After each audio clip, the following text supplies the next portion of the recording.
Contexto. Educación. Territorio. Un encuentro de saberes entre expertos en temáticas que compete a la sociedad. Aquí comienza Diálogos de Frontera, el espacio institucional de la Universidad Católica de Oriente para la reflexión y el conocimiento. Bienvenidos. Hola, es un gusto saludarlos en Diálogos de Frontera, este programa que tenemos cada 8 días para conversar sobre diferentes temas que tocan el ámbito familiar y social. El día de hoy tenemos un programa muy especial, Preguntas Trascendentales. En las conversaciones familiares aparecen conversaciones sobre el cielo, infierno, purgatorio, juicio, qué pasa después de la muerte. Recién teníamos un programa sobre la muerte.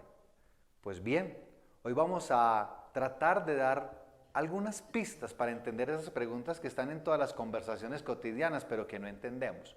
Para ello tenemos dos invitados muy especiales. Tenemos a Vladimir Merchan Jaimes. Él es teólogo de la Universidad Urbaniana en Roma, es magíster en exégesis bíblica del Instituto Pontificio Bíblico de Roma y actualmente está haciendo su doctorado en Biblia en la Universidad Pontificia Bolivariana. Actualmente es docente en la Facultad de Teología y Humanidades de la Universidad Católica de Oriente. Vladimir, qué bueno tenerlo con nosotros en Diálogos de Frontera. Muchas gracias por la invitación. Con mucho gusto. Nuestro otro invitado es Guillermo León Herrera. Guillermo es magíster en filosofía de la Regina Apostolorum de Estados Unidos, es teólogo de la Regina Apostolorum, pero sede Roma. Actualmente es el coordinador del programa de teología virtual de la Universidad Católica de Oriente. Guillermo, qué bueno tenerlo en Diálogos de Frontera. Muchas gracias por la invitación y espero que sea de su agrado este programa. Padre Raúl, preguntas trascendentales. Esas preguntas, esas conversaciones que en las familias tenemos todos los días, pero que tal vez no tenemos quién o cómo abordarlas de la mejor manera. Entonces no son preguntitas, sino preguntas. Me alegra mucho estar con los compañeros de la Facultad de Teología, Guillermo, Vladimir. Bienvenidos a este espacio Diálogos de Frontera. Y hoy sí que es Diálogo de Frontera. Así es, Padre. Ya regresamos, queridas familias, para que empecemos a desarrollar nuestro programa.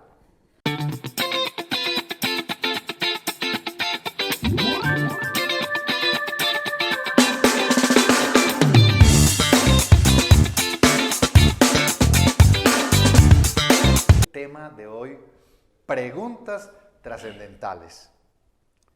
Padre Raúl, ¿por qué es importante creer que hay algo después de la muerte? El tema de esperanza, comunión de los santos, alma, que es el bloque precisamente que vamos a desarrollar con el doctor Vladimir y con el doctor Guillermo. Padre, ¿qué podemos decir para introducir este primer bloque de reflexión en Diálogos de Frontera? Pues lo primero que se me viene a la mente es la importancia de la pregunta, porque una pregunta no cierra, sino que abre muchas posibilidades. Además, la pregunta también es esperanza y es amparo. Entonces, preguntar sobre estas cosas es abrirnos también a otras realidades. En esta misma perspectiva, ese concepto de que hay más allá de la muerte y cuál es el concepto de alma, me parece que son dos conceptos que están muy unidos entre sí, porque empezamos a hablar del alma y uno podría preguntarse, ¿el alma es espiritual? Y si es espiritual, ¿cómo supera tiempo y espacio? Y si el alma después de la muerte va a seguir estando, ¿cómo es esta realidad? Desde un sentido antropológico, uno diría el alma es espiritual. Desde el sentido pues antropológico griego, el alma es intelectiva espiritual, por tanto hay una posibilidad más allá de la muerte. Incluso entran todos esos conceptos inmortal, espiritual, que queda después de la muerte. ¿Sí vale la pena seguir creyendo? ¿Será que sí vale la pena seguir creyendo? Yo decía esta mañana en uno de los programas, o en otro programa que no recuerdo bien, que cuando una persona muere, y si esta persona no tiene ninguna esperanza ni cree en Dios, la orfandad es inmensa. En cambio, para la persona que tiene fe en Dios, cree en la resurrección, ya no hay una orfandad, sino que hay una compañía. Pero de todas maneras, hablar de estos temas después de la muerte sí queda como bien difícil desde la razón. Ahí entramos a otro campo que algunos llaman el misterio. Muy bien, gracias Padre Raúl. Iniciemos con el profesor Guillermo. ¿Por qué es importante entonces creer o qué es lo que pasa o qué nos puede decir después de la muerte? Y también con esos mismos tres tópicos, esperanza, qué es eso de la comunión de los santos y el tema del alma. Sí, quiero partir de algo que dijo el Padre Raúl, y es que es un misterio. En la teología, generalmente nosotros hablamos de una teología griega y una teología latina, ¿sí? La teología griega usa mucho el concepto de mysterion, ¿sí? Al momento de yo acercarme a la revelación, no es como ir a leer los datos nutricionales de unas azucaritas, ¿sí? O sea, no está toda la información ahí. Está aquello que yo necesito para encontrarme con Dios y para salvarme. Por lo tanto, cuando abordamos temas así, no podemos pretender tener todas las claridades o creer que tenemos todas las verdades. Es muy peligroso, porque cuando alguien pretende tener toda la verdad, lo que sigue es que empieza a imponerla, porque está convencido de que tiene la verdad. Entonces, en estos temas, acercarnos al velo, ellos hablaban, la teología griega habla del velo del misterio, aquí hay un velo de misterio, porque nadie ha regresado para contarnos. Jesús resucita y sube al cielo. Él nos entretiene, o por lo menos no hay nada escrito, contándonos si allá vamos a tener una batica, un arpa y una aureola. ¿Sí? No funciona así. Entonces nadie ha regresado para contarnos. Pero la fe nos da los datos necesarios para vivir con esperanza, que es la virtud reina al enfrentar estos temas, vivir con esperanza la muerte. Hay un filósofo francés, André Comte Sponville, que en el libro El alma del ateísmo, cuando aborda el tema de las religiones, él dice, la religión tiene una gran ventaja. Y todos los que somos ateos, honestamente, que no nos dedicamos a convencer a los demás que sean ateos, sino que vivimos como ateos y tratamos de vivir bien, lo sabemos. Y es el tema de la muerte, ¿sí? El no saber qué hay más allá.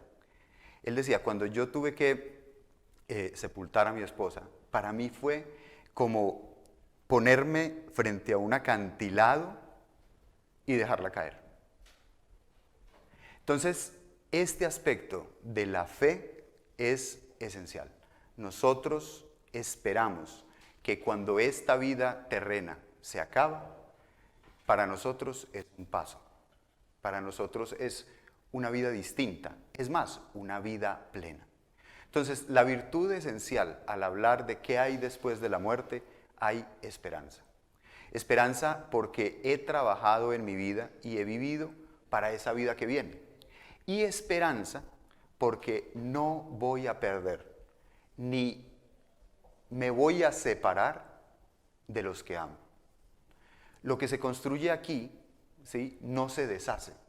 El problema de no creer es que yo tengo que entender que lo que construyo aquí es arena y tengo que estar bien con ello. Lo que construyo aquí se va a deshacer. En cambio, la esperanza me dice, lo que construyo aquí continúa allá. Por lo tanto, la virtud reina al hablar de estos temas es la esperanza. Comunión de los santos. A mí me esperan los que amo y que han muerto. Comunión de los santos no es solamente que le rezo a este santo porque se me perdió una media, que le rezo a este otro porque necesito dinero. No, la verdadera comunión de los santos está en el amor. Es decir, aquello que construí en el amor, que generalmente cuando se construye en el amor, se construyen relaciones, lo voy a volver a encontrar. Qué bueno escuchar esta primera parte, Padre Raúl y Maestro Guillermo. Pero escuchemos la parte bíblica. El doctor Vladimir su experiencia académica es en el tema bíblico. Frente a esto mismo, ¿qué podemos decir frente a la importancia de creer bíblicamente que hay algo más allá y también los mismos tópicos de la comunión de los santos, la esperanza y el alma? Bueno, lo primero que tenemos que decir es que no partimos tanto de nosotros, sino partimos tanto de algo que nos ha sido dado o algo que nos ha sido sobre todo regalado. A eso nosotros le llamamos revelación, porque si no sería una proyección de nuestras inquietudes. Ahora bien, teólogos famosos como Rahner han mostrado que la revelación coincide plenamente con las aspiraciones más profundas del ser humano y las trasciende. En ese sentido, es fundamental para la Sagrada Escritura el tema del más allá, no solo por nosotros, sino por el rostro de Dios que está en juego. El pueblo hebreo llega a descubrir que hay vida más allá de la muerte porque cree en un Dios que está totalmente comprometido con el ser humano. Hasta tal punto, y lo hace progresivamente, hasta tal punto que ese Dios, si es amor de verdad, lo va a liberar de las, dice la Biblia, de las fauces del Sheol, es decir, lo va a liberar de la muerte. Entonces, en el tema del más allá está en juego, en primer lugar, el rostro de Dios y también está en juego el sentido de vida del creyente, hasta tal punto que Pablo llega a decir, si Cristo no ha resucitado y si no vamos a resucitar con Él, vana es nuestra fe. Padre Raúl, hemos entonces escuchado por qué es importante el creer, el tener un sentido. Ya nos han dicho de la virtud de la esperanza, de la comunión de los santos en ese caminar. Cerremos este bloque para proyectarnos al tema del juicio. Con respecto, y usted ahora lo mencionaba un poco, para que nos aclare lo del alma. Usted nos dio unas perspectivas griegas y un concepto también desde la antropología. ¿Por qué normalmente las personas, y todos hablamos de las almas o de las ánimas, qué es eso? Que parecieran como unas figurillas o como algo que podemos tocar, llamar, invocar en cualquier momento. Yo creo que es bueno como aterrizar ese concepto para que nos vamos haciendo una idea un poco más teológica, por así decirlo.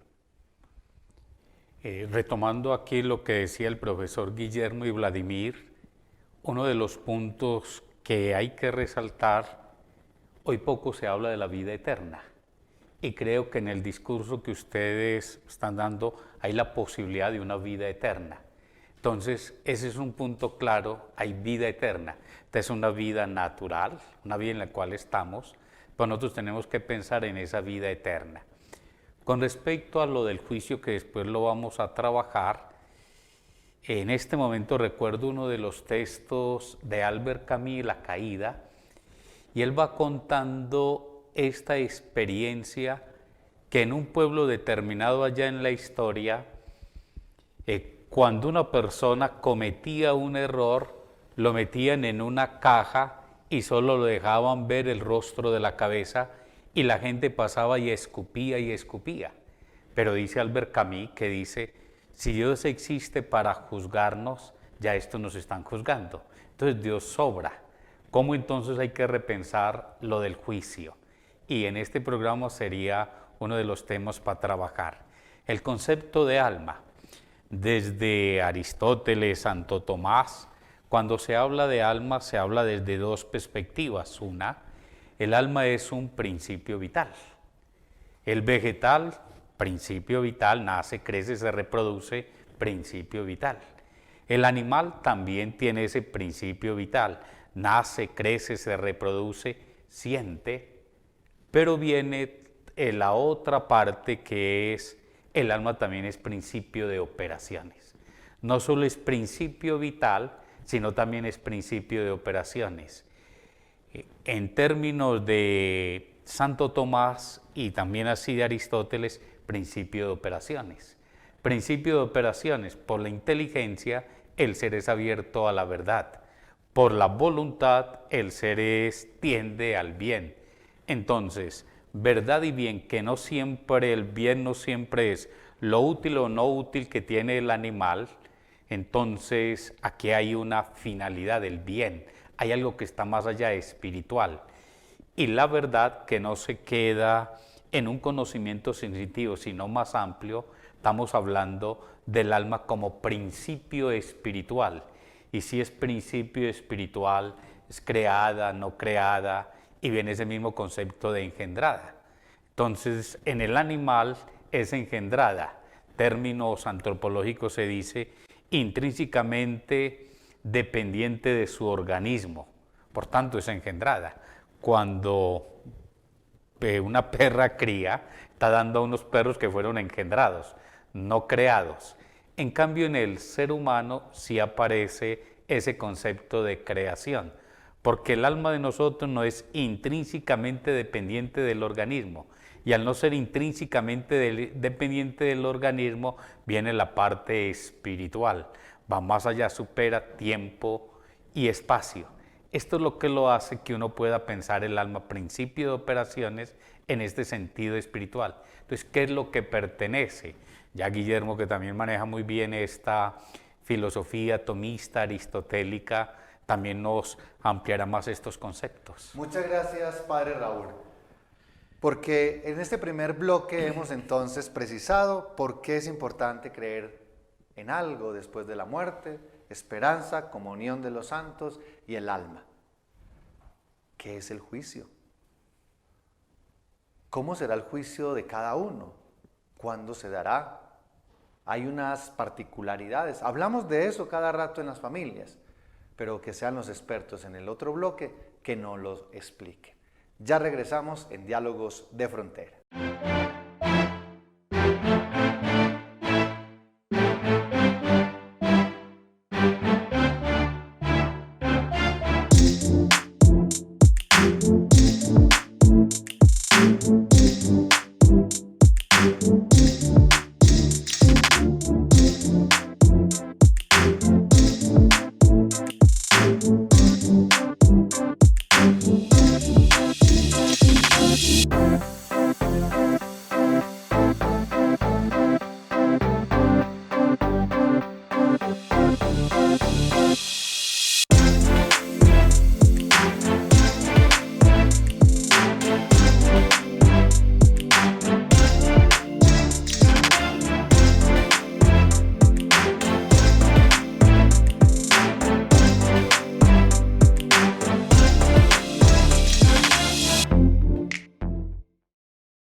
Saludamos a las familias que en este momento se están vinculando a nuestro canal. El día de hoy sobre las preguntas trascendentales, esas preguntas que nos hacemos en la cotidianidad del hogar, en la familia y que discutimos bastante, pero que hoy hemos querido traer unos expertos para que nos amplíen la perspectiva. En este segundo bloque vamos a hablar de algo que es el juicio. ¿Qué es eso del juicio? ¿Qué es, por un lado, y de qué va a ser el juicio? ¿Cómo nos van a enjuiciar? Porque ese término hay veces genera escozor o tanta duda. Arranquemos con el profesor Vladimir. En perspectiva bíblica, ¿qué es esto del juicio? ¿Y cómo lo podemos entender y cómo va a ser? En el Nuevo Testamento hay un cambio muy brusco en el tema del juicio respecto al Antiguo Testamento, porque en la primera parte del pueblo hebreo se pensaba que la materia sobre la cual nos iban a juzgar o el contenido tenía que ver con elementos religiosos. Nos iban a juzgar por la pureza sexual, nos iban a juzgar por cómo habíamos cumplido con la liturgia, con cómo habíamos realizado los sacrificios, o sobre todo si habíamos tenido clara la doctrina de la Torá y si cuidábamos esa doctrina y creíamos en esa doctrina. Lo increíble de Jesús de Nazaret es que viene a plantear que el juicio no va a tener que ver con nada de eso. El juicio no se da sobre aspectos religiosos o espirituales, sino se va a dar sobre aspectos humanos. Es decir, cómo me relaciono yo con el vecino, cómo me relaciono yo con mi esposa, cómo me relaciono con mis hijos, pero sobre todo, cómo me relaciono yo con el más necesitado. Entonces, al fin y al cabo, ¿sobre qué nos van a juzgar? Como diría San Agustín, al atardecer de la vida nos van a juzgar solamente sobre una cosa, sobre cómo hemos tratado a los más débiles de la sociedad, fundamentalmente. Que es lo que hemos escuchado al final de nuestros tiempos, seremos juzgados en el amor a los más cercanos. El Papa Francisco está usando un término muy bonito de proximidad, ¿no? Aunque a otros autores, entre ellos Cabo de Vila, lo recordaba, muy bien recomendado acá del profesor Guillermo, decía, ok, amar al que está al lado, pero qué bueno también que ese que no está tan cerquita, que desconocemos, también extenderle la mano para quererlo. En la parte dogmática, Guillermo, que es el área que él sirve en la Facultad de Teología, ya Vladimir nos da como un paso del Antiguo al Nuevo Testamento, desde lo ritual, lo cultico, al tema del amor. Es decir, el juicio existe y vamos a ser juzgados en el amor.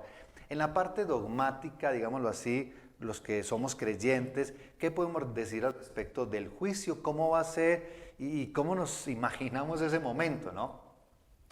Sí, con el tema del juicio tenemos un problema, pues no solo de dónde vamos a ir a dar, sino un problema desde la dogmática. Y es que durante toda la teología buscamos presentar a Dios como Él se nos presentó en la revelación, como nos decía el profe Vladimir. Y lo principal que Dios muestra es un Dios Padre. Jesús insiste por activa y por pasiva en hablar de Dios como Padre, que era algo escandaloso, ¿sí? No solo Padre, sino papaíto, Abba, ¿sí? Y entonces hablamos acá de juicio. De repente este Padre que acompaña, que espera, que en la parábola mal llamada del hijo pródigo, que sería del Padre de las misericordias, está asomado, ¿sí? Viéndole de lejos, salió a su encuentro, o sea, está esperándolo. Todo este Padre misericordioso de repente, en el momento más tremendo, se quita su traje de papá y se pone la toga de juez. Y lo llamamos el juicio, ¿sí? Se hace juez, se vuelve juez. Entonces, yo creo que aquí hay mucho que matizar, catequizar, ¿sí? Ese Dios que juzga no es un Dios que envía a un lugar a buenos y envía a un lugar a malos, sino que es testigo de una decisión. Poniendo un ejemplo como para andar por casa, si en la universidad a los estudiantes en una clase de repente me da por decirles, mire, tramité con el rector que saliendo de esta clase todos ustedes tienen no solo esta materia, sino todas las que les falten, el trabajo de grado, la toga incluida y la fiesta. Ya está todo. Se pueden graduar esta tarde. Ya tienen el grado.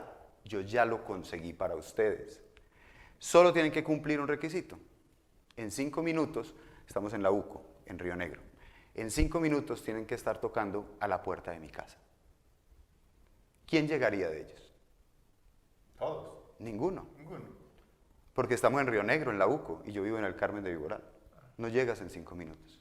Por lo tanto, el juicio no es sobre algo que eres, sino sobre en vida si has buscado estar donde está Jesús. Se trata de eso. En el momento de ese juicio, ¿sí? Lo único que va a pasar es que ese Jesús, que sigue siendo Padre, que sigue siendo misericordia, va a testimoniar que no estás donde deberías estar, que elegiste durante todo el trayecto de tu vida no estar donde deberías estar. Por lo tanto, no es algo que te coja de sorpresa, como que, ¿ah, yo? No, realmente, basados en el Evangelio, Jesús nos dio las respuestas al examen. Tuve hambre y me disteis de comer. Tuve sed y me disteis de beber. Y ojo con esta, ¿sí? Estaba desnudo y me visitasteis. No, estaba desnudo y me vestisteis. Ojo que esa sí no se puede confundir. Por lo tanto, las respuestas ya nos las dio. ¿Qué va a pasar? yo tengo que estar donde Él ya me dijo que estuviera. Por lo tanto, el concepto de juicio como un Dios que envía es más un Dios que da testimonio de cómo hemos vivido.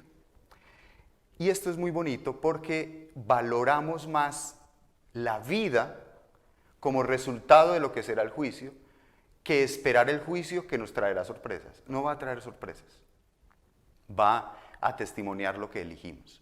Por eso en las tradiciones antiguas, en nuestras familias, se valora tanto la vida de cara a la eternidad. De hecho, había una ejaculatoria que ya no está, que decía, de la muerte repentina, líbranos, Señor. ¿Todavía lo hacen los abuelos? ¿Cuál es el sentido? El sentido es tener un tiempo para poder evaluar si estoy donde tenía que haber estado. Y si no, en ese tiempito que me queda, poder ponerme al día. El peligro, esto es otro tema, si algún día nos vuelven a invitar, esto es otro tema que es el tema del pecado. La tragedia del pecado no es la gravedad de lo que cometo, porque Dios perdona así. Perdona al niño que antes de hacer la primera comunión se confiesa de que le jaló la trenza a la hermanita, como perdona a una persona que ha hecho atrocidades. Lo perdona igual y con la misma rapidez. ¿Cuál es lo trágico del pecado? Que no sabemos si vamos a tener tiempo de arrepentirnos. Por lo tanto, vivir de cara al juicio es vivir de cara al Dios que va a dar testimonio como Padre de que verdaderamente hemos estado buscando quedarnos con Él por la eternidad. El juicio. Profesor Vladimir, ¿querías complementar algo para cerrar este segundo bloque?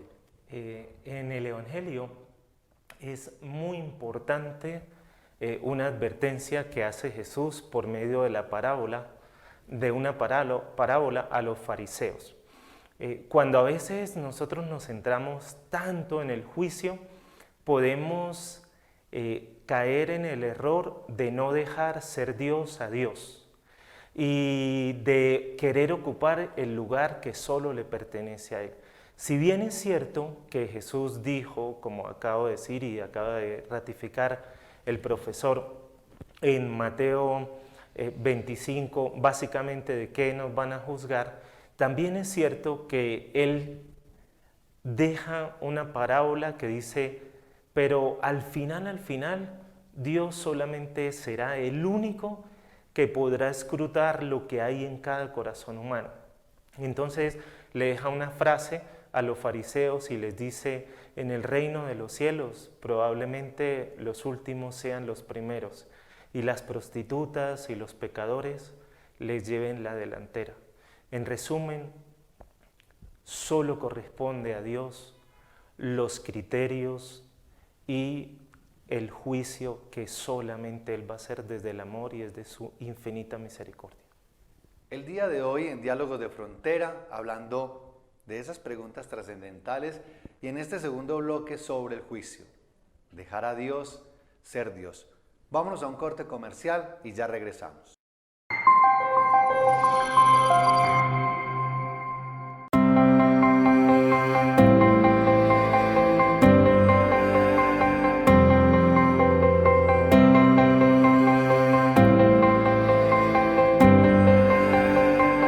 Investigar en la práctica implica el fortalecimiento de disciplina, pues sus evidencias influyen en los avances de la educación, en la misma práctica y en el sistema de salud. En el obrar es donde se viven las situaciones reales a las que se enfrenta el profesional de enfermería. Esas experiencias fortalecen el conocimiento y generan nuevas contribuciones al campo. Desde las palabras de María Consuelo Castrillón, es mediante la articulación teoría-investigación práctica cómo la enfermería inicia una transición de ocupación a profesión, de realizar tareas a realizar unas actividades intelectuales, de cumplir órdenes a controlar autónomamente su proceso de trabajo.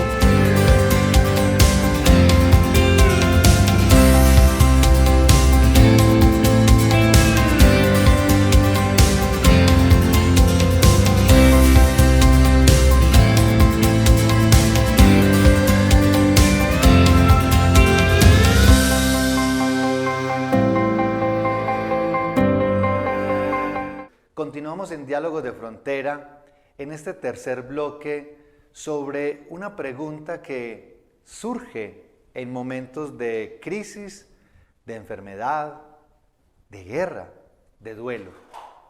Dios, ¿dónde está Dios? ¿Qué pasa con Dios cuando tal vez creemos que Él está en silencio ante el dolor del enfermo, de la muerte de un niño, de un ser querido? Inclusive le hacemos un reclamo en estos momentos a Dios. Este tercer bloque va a estar dedicado a eso. Padre Raúl, qué bueno que nos introduzca este tercer bloque en relación a ¿dónde está Dios? El silencio de Dios. ¿Existe silencio de Dios? ¿Y dónde está Dios en la enfermedad, en la guerra, en la destrucción? Bueno, aquí viene un primer tema y es el de la libertad del ser humano. Porque en algunos momentos se cree o piensan algunos que Dios es el causante de la enfermedad o Dios es el causante del mismo mal.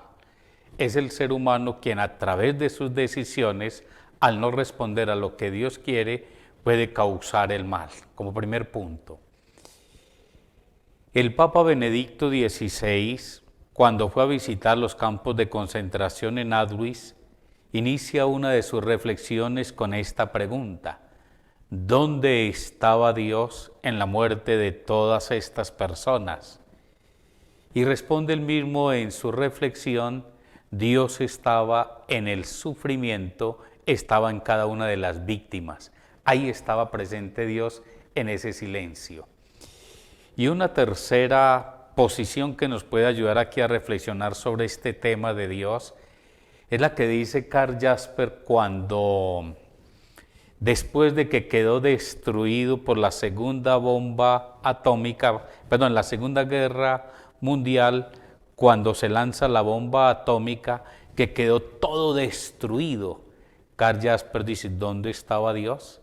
Y él mismo responde: empecemos ahora, solo Dios quedó. Empecemos desde Dios, que Dios solo quedó a reconstruir. Entonces son estas tres miradas: la libertad, cómo estaba Dios, está en el sufrimiento de cada persona, y tercero, que solo Dios quedó. Empecemos desde ahí a construir. Profesor Vladimir, el Padre Raúl nos introduce un poco ese tema de Dios, el silencio de Dios. ¿Dónde estaba Dios? En la perspectiva de lo que usted maneja, ¿cómo entendemos que se permita la enfermedad, la guerra, la destrucción, la injusticia, cuando creemos en un Dios que tiene, digamos, unas características que serían todo lo contrario? Desde la revelación bíblica, nosotros no tenemos un Dios como los psicólogos actualmente llaman una mamá o un papá helicóptero, que está encima siempre de sus hijos y que no les da autonomía para funcionar. El mensaje bíblico nos dice que el Dios de la Biblia le da una gran libertad a los seres humanos para tomar multitud de decisiones, pero no solo le da libertad a los seres humanos que son sus hijos, sino también le da autonomía a su propia obra creadora, al cosmos. Y ese cosmos tiene sus propios dinamismos y tiene sus propias armonías y tiene sus propios elementos de caos. Entonces, a la luz de la revelación, Dios está fundamentalmente desde el lado de los más necesitados, desde el lado, como decía el Padre, de las víctimas, cuando está diciendo Jesús: tuve hambre y me diste de comer, pero al mismo tiempo respeta profundamente su creación. Gracias, profesor Vladimir. Profesor Guillermo, ¿dónde está Dios?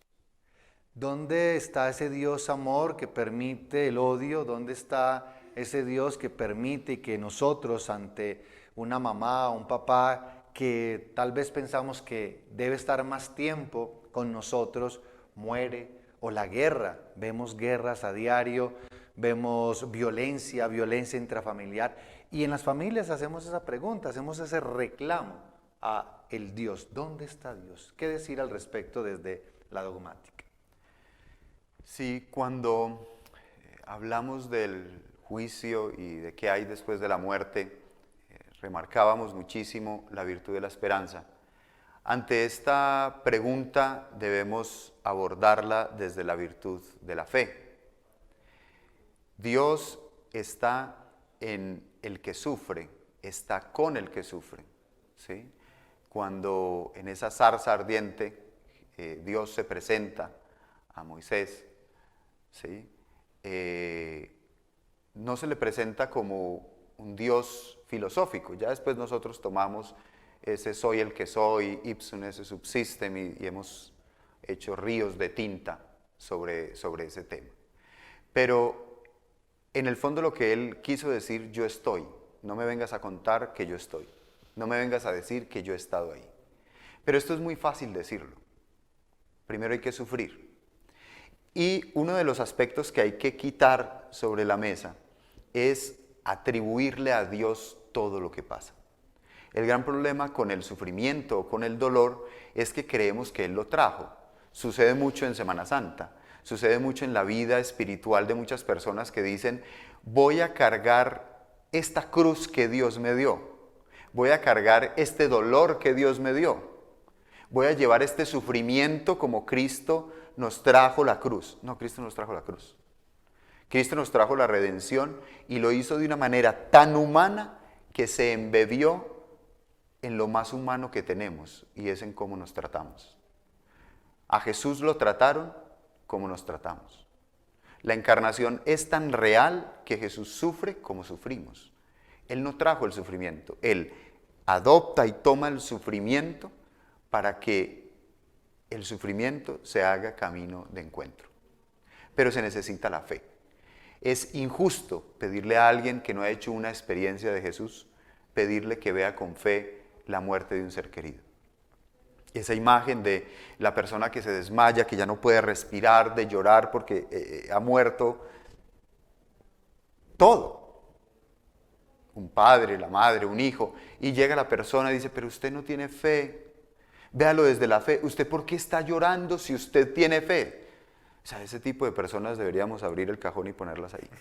Porque realmente no podemos exigir y pedir una experiencia de fe a ese nivel. Hay que vivirlo como en ese momento nos salga. Es muy peligroso atribuirle a Dios todo. Sé que es muy común decir, no se mueve una hoja de un árbol si no es voluntad de Dios. La naturaleza tiene sus leyes. La hoja del árbol se cae porque hizo viento. O sea, no fue Jesús que sopló la hoja del árbol y luego la otra y luego las otras porque estamos en otoño. No, Dios permite, como decía el profesor Vladimir, que la vida siga, pero jamás deja de acompañar. Entonces, ante el dolor y el sufrimiento, casi que terminamos como empezamos. Misterio. El velo del misterio. No hay una respuesta para el que sufre, pero sí hay una persona que lo acompaña, que es Jesús. Gracias, profesor Guillermo. Qué bueno entonces tener estas claridades en torno a las preguntas trascendentales. Aparece el misterio, no como algo desconocido, sino como esa posibilidad de esperanza que a partir de la fe dona de sentido nuestra experiencia de vida, nuestra experiencia de fe. Y que empieza a surgir el tema del amor, del servicio, de la solidaridad y de ese caminar a partir de ese gran don que nos ha dado Dios, que es la libertad. Vámonos a un corte comercial y ya regresamos para escuchar la conclusión el día de hoy conversando sobre las preguntas trascendentales. 40 años han sido suficientes para dejar huella en una región que ha sido testigo de nuestra evolución. A lo largo de estas 4 décadas, la Universidad Católica de Oriente ha aportado desde la academia la consolidación de un territorio resiliente, que se preocupa por el desarrollo humano, empresarial, social y cultural, incentivando la esencia propia de su gente luchadora y emprendedora, que los hace únicos y protagonistas del crecimiento, progreso y futuro prometedor del Oriente antioqueño. Ciencia, innovación, academia y extensión son los pilares por medio de los cuales se hace real la misión educativa de la universidad. el servicio a la persona humana y a la comunidad, comprometida con el avance científico y tecnológico, orientada a fortalecer aportes al desarrollo de la región del Oriente Antioqueño con proyección nacional e internacional. Con el sello de la calidad como soporte de nuestro servicio educativo, y luego de entregarle al mundo y a la sociedad más de 19.000 egresados en diferentes áreas del conocimiento, identificados por su calidad humana y vocación de servicio, somos conscientes de que el proceso formativo desde el ser fortalece los pilares de la sociedad para el cumplimiento de las metas propias y conjuntas que nos permiten crecer, soñar, actuar y evolucionar hacia un mundo más humano, incluyente y capaz de sobrellevar todas las realidades y salir triunfante de ellas. Hoy, la UCO continúa siendo fiel a los principios fundacionales que le han permitido su permanencia en el tiempo y ganarse un lugar especial en el corazón de cada uconiano que ha recorrido sus aulas de clase, propendiendo por comprender la universidad del futuro, la de los niños que hoy aprenden apenas a leer y que serán quienes en algunos años nos pregunten qué clase de universidad les preparamos. El Oriente Antioqueño anhela continuar cumpliendo el sueño de región hecho realidad, y mientras exista una mínima esperanza de realizarlo, seguiremos abriendo caminos, expandiendo fronteras, siendo intermediarios, protagonistas y actores de la proyección del Oriente Antioqueño por medio de la educación. Somos UCO. Somos UCO. Somos UCO. Somos UCO. Somos UCO. Hemos llegado al bloque de nuestras conclusiones del programa Diálogos de Frontera. El día de hoy, tratando de comprender mejor esas preguntas que nos hemos hecho y que cada día tal vez nos interpelan. El juicio, ¿dónde está Dios? ¿Qué pasa con el sufrimiento humano? ¿Hay vida después de la muerte? Dejemos entonces que nuestros expertos concluyan el programa el día de hoy y que sea un abrebocas para nuevos programas, que yo sé que hay otros temas que quedan ahí en el tintero y que requieren una reflexión. Profesor Guillermo. Para concluir, yo creo que con temas como estos, temas de frontera, lo mejor que podemos hacer es vivir. Vivir de cara a lo que nosotros creemos, para el cristiano, de cara al encuentro con Cristo, dándonos cuenta que ese encuentro solo puede materializarse en el otro. No hay manera de materializar el amor a Dios si no es en el amor al hermano. Vivir entonces viviendo de la esperanza y de la fe. Vivir sabiendo que Dios acompaña y teniendo la certeza de que cuando nuestro caminar aquí termine, esa compañía de Dios se volverá abrazo. No vivir con miedo, vivir en la esperanza del Dios que me acompaña y del Dios que al final de mi vida me va a abrazar. Profesor Vladimir, escuchamos su conclusión en el día de hoy. Tal vez ha faltado una categoría muy importante para Jesús de Nazaret cuando Él se imagina que hay más allá, y es la experiencia del reino. La experiencia del reino, Jesús se la imagina como un banquete, como una fiesta, donde hay lugar para todos y donde hay abundancia y relaciones armoniosas. Pero Jesús al mismo tiempo señala la unión tan fuerte que hay entre el más allá y el más acá. Es decir, si bien hay una discontinuidad, también hay una continuidad. ¿Qué significa eso? Significa que nosotros preparamos cada día en nuestro diario vivir qué va a ser nuestro más allá. Gracias, profesor Vladimir. Padre Raúl, qué bueno escucharlo para que cierre, como siempre lo ha hecho, y haga el encuadre de nuestro programa el día de hoy.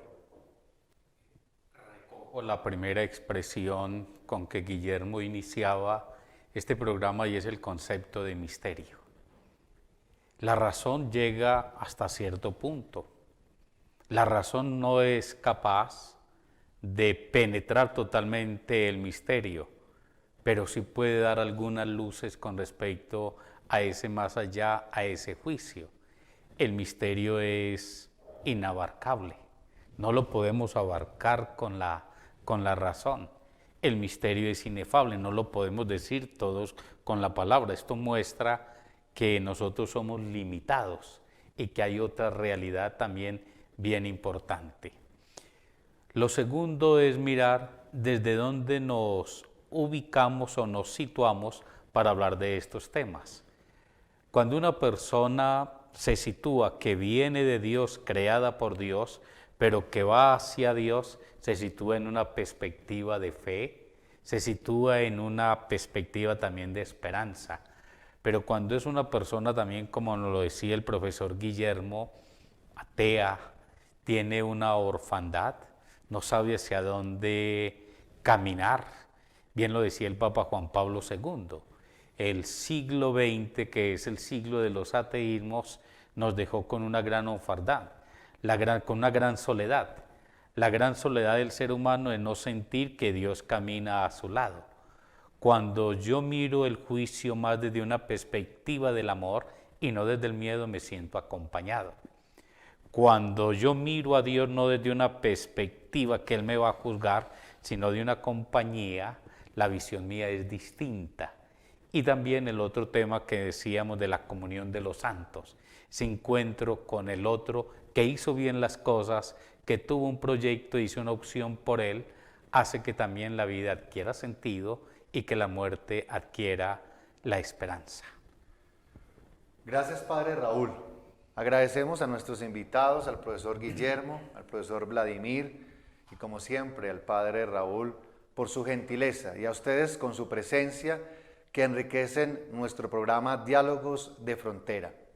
Agradecemos a Cable Plus Televisión, la producción y todos los canales de Oriente TV que están transmitiendo nuestro programa. Agradecemos al Departamento de Comunicaciones en cabeza de Luisa Fernanda Ramírez y a la Facultad de Teología y Humanidades que desde el Departamento de Humanidades, Familia y Bioética procuran para que este programa se dé cada 8 días y llegue a sus hogares.